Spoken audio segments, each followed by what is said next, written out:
Livret de logeur oyo bengi bukwa lupango eza nini yango nazo expliquer bino lelo. Mukanda oyo eza considéré surtout par les Kinois comme étant le titre de propriété par excellence. Mais loi elobi nini par rapport ya mukanda oyo nazo expliquer bino origine nango pe soki ti lelo eza toujours valable.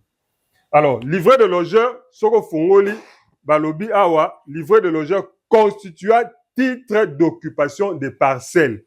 Ezali mukanda oyo mundele abandai kopesa na population indigène. Donc toloba batu mwindu. C'est le soza na mukanda à l'époque ya colonisation oza mutu mwindu on te donné un titre d'occupation.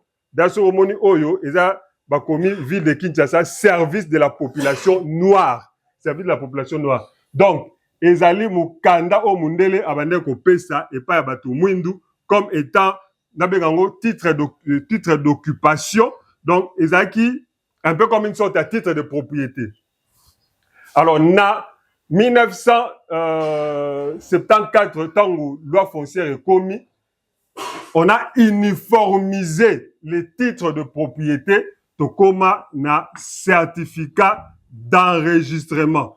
Donc, en principe, livret de logeur est sous na tinate, puisque la loi dit, dans l'article 390, balobi bien que livret de logeur, il faut ezala transformer, to muter. Donc, bato nyonso, na livret de logeur na bango, et sengé nango ko kende nango na cadastre, pour que cadastre apesa bango certificat d'enregistrement. Donc, alors, sur l'hôtel na ville à Kinshasa, on trouve neti Barumbu, Kinshasa, donc ancienne cité surtout, et même limité, on trouvait battu belé na livret de logeur, til lelo nanou transformant na certificat d'enregistrement.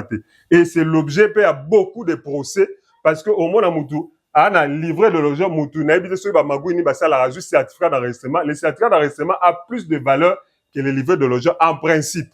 Dans continue ba détail ba procéder. Donc bino nyonso o bozano na ba livret de logeur et sengel na bino ko transformer. Et vous n'avez pas besoin sans un livret de logeur d'avoir une fiche parcellaire parce que quand on loyer moko et lobby que ya kana livret de logeur pour en contrepartie aux certificats d'enregistrement.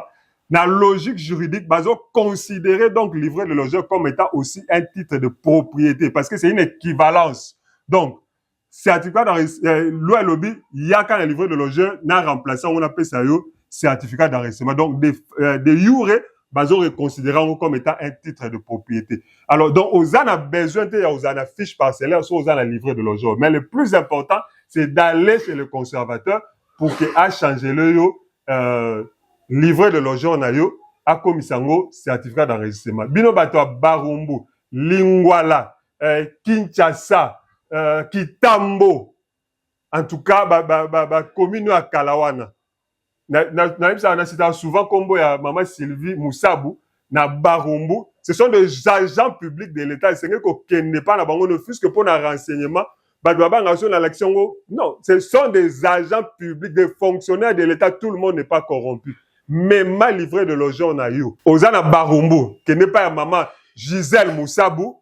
Ozana Bandal, qui n'est pas maman Odia. Les conservateurs sont des agents publics de l'État. Olaki siye, ko kantate ka yi ba lupango na yo, ako sunga yo, po na o transformer kolongola na livret de logeur okoma na certificat d'enregistrement. C'est extrêmement important. Donc, les livrets de logeur,